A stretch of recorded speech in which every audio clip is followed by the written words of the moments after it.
Hey guys, Levi Gates for the Rag Company, and we are here in Denver, Colorado at the RUPES USA Bigfoot Detailing Academy with Mr. Jason Rose. Hi gang.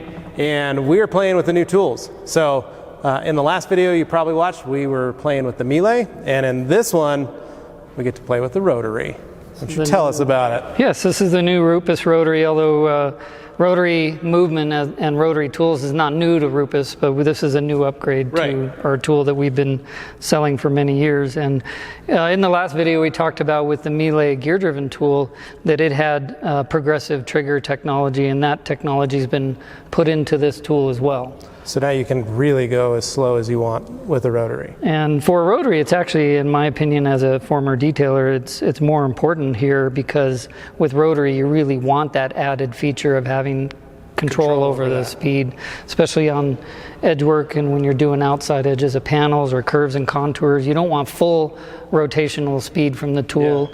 You want to be able to drill it down, and prior to this you had to reach over and actually do that by the dial.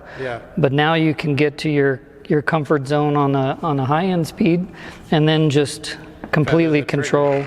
Like we can actually go that slow if you wanted to. Wow, that's insane. To do edge work, complete control. It's wonderful.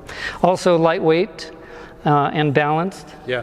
So in terms of that fatigue, you know, doing a whole car, it's not going to feel like because you and I are both from the days of the big heavy. The big heavies, yes. And that's where you got our muscles. Yeah, which I haven't been using lately. So so this will work out perfect. Yes.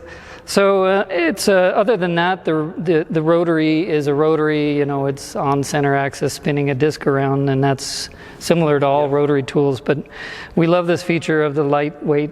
The speed range is a speed range that's representative of more European style rotary polishing. So it caps out at 1700 RPM. That's wow. Yeah, which seems kind of low for a lot of Americans, but I hope Americans open up to the idea of what we call low-speed rotary, which is a fantastic way to do rotary. It just means slowing down your arm speed, having a little less tool speed, and more control as you polish, so you don't have to try and negotiate 3,000 revolutions per minute. You know? No, I know how that goes.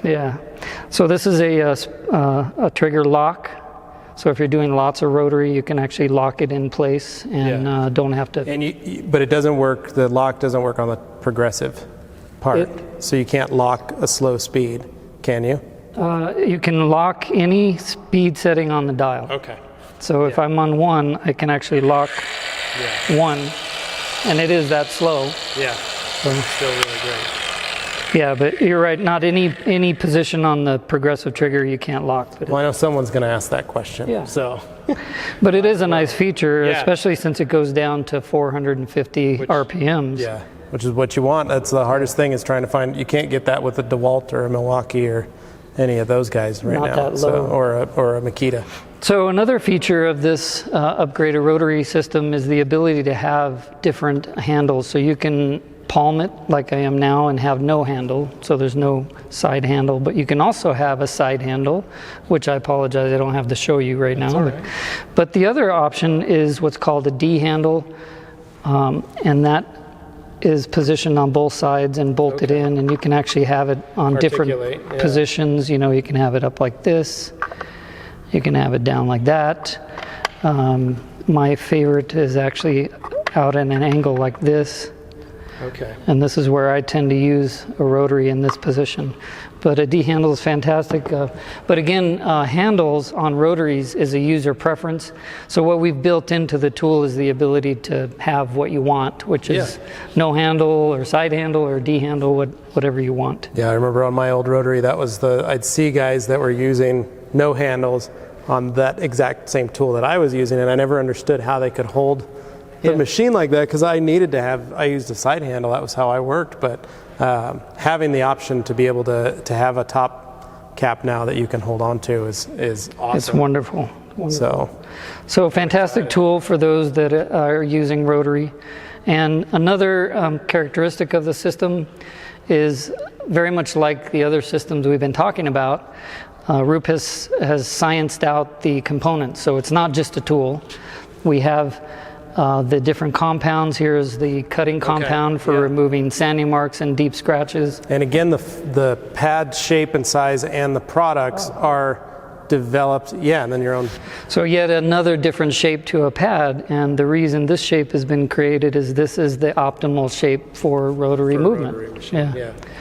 So, and then we also have a secondary polish, which is sort of like your second step when you use rotary. And true to the color code of the RUPES systems, we match the cap with the color of the foam pad, and it gives you an indication of what to use together. And also exciting to announce that the rotary system accommodates these 3 different diameters. Nice. Yeah. So you can get a bigger pad if you need more surface area, things like that. And this is also driven by user preferences. So different parts of the world, there are norms on rotary polishing and what's considered standard diameter for rotary. So we've accommodated all the different favorable diameters. Yeah. It does cap out at a 7-inch diameter, so you don't, those of you that use 8-inch or 9-inch rotary pads, not recommended for the RUPES rotary. So 7-inch or smaller is great. And then for anybody that wants to go smaller than this, say they want to go a 3 or a 2 or a 1, there's a different tool for that. Well, yeah. So if you want rotary for that, we've got the Nano for 1-inch and 2-inch. But this tool can also accommodate, although we don't have the backing plate for it yet, but if you wanted to go down to 3-inch and 2-inch on the rotary, you can put the backing plate on and go for it. So it's just going bigger is not recommended, but smaller is fine. Cool. So as with all of our other systems, priming is your first step. So you want to make sure this pad is primed properly. Now, unfortunately, it's a little bit different priming for rotary. If we did the 4 or 5 dots like we do with a random orbital, or if we kind of do an X like we do with the gear-driven, any product that's on the outside of this pad, because it's a spinning pad around like that, any product's going to get thrown. Which is why we're wearing aprons, just for fun. Safety's sake. So let's see, center this properly. So one way to center is actually look at the diameter of the backing plate, line it up with the diameter of the pad. There we go. So I'll demonstrate how to prime. This is a little bit tricky to explain, but we're going to put a bead of product in a straight line on the paint surface. And we're going to pick up a bead. We're going to pick up a bead, as detailers call it. So the way you do this is you place the pad on the right side of your bead, not on the left side. I'll actually put this so you can visually see.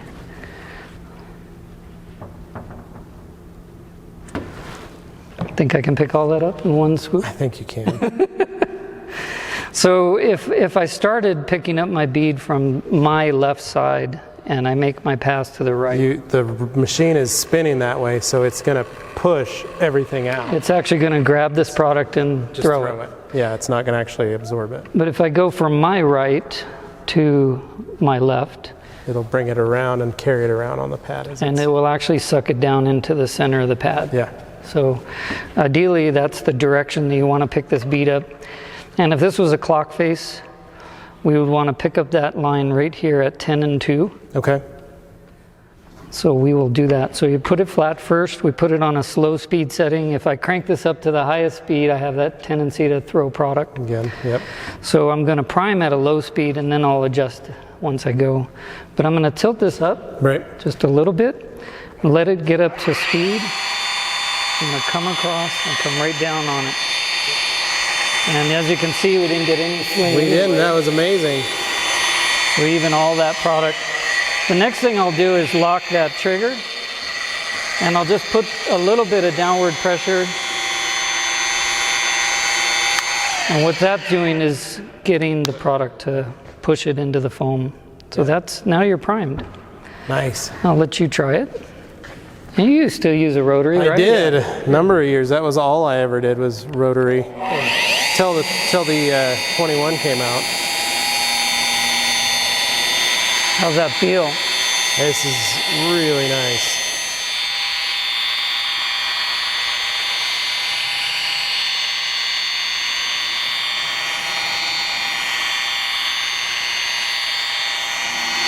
Good technique. Thank you.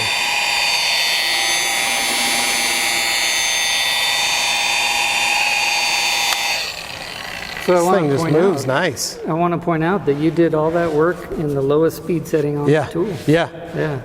And it didn't, it felt, like you said, the balance is probably my favorite thing about it. Yeah. It's perfectly balanced, where in the olden days you feel like all the weight's up here and you're setting it down on the hood and you're doing everything you can to try and just hold it. But this, I mean, I was at one point, I just had a couple fingers holding the top and just guiding it, which that's huge for me. Sure. Because for so many years it was almost a death grip on the machines to try and you just control them. You're fighting the pad, fighting the tool. Yeah. It's important to RUPES as a company that, of course, the objective is we want to remove defects. I mean, that's what we're doing here. And we're trying to create paint clarity, you know, by cleaning up the defects in the paint.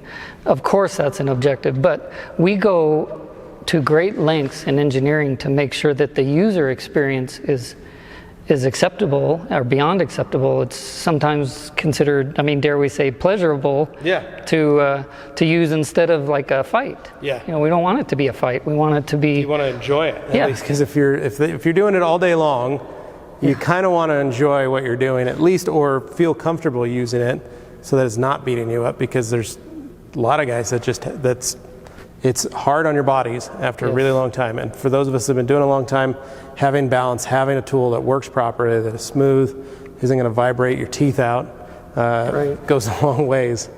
So, and then the same way with the polish on here is that it's designed, of course, for the pad, and for that movement. Yeah, and for taking off. Yeah. So you can see the ease of wipe off there as well. It doesn't have that dry, pasty feel that you're fighting, so it's easy to wipe off. High gloss, and of course we went for high gloss on this polish. Yeah. No, this is awesome. And that's the RUPES rotary system. This is going to be probably one of my new favorites. I'm kind of excited. So, well, thanks guys. Stay tuned for more videos right here on the Rag Company YouTube channel. We've got more tools to show you, so make sure you like, subscribe, and comment below. Thanks, Jason, for having me on. Very welcome. My pleasure. And we're here all week.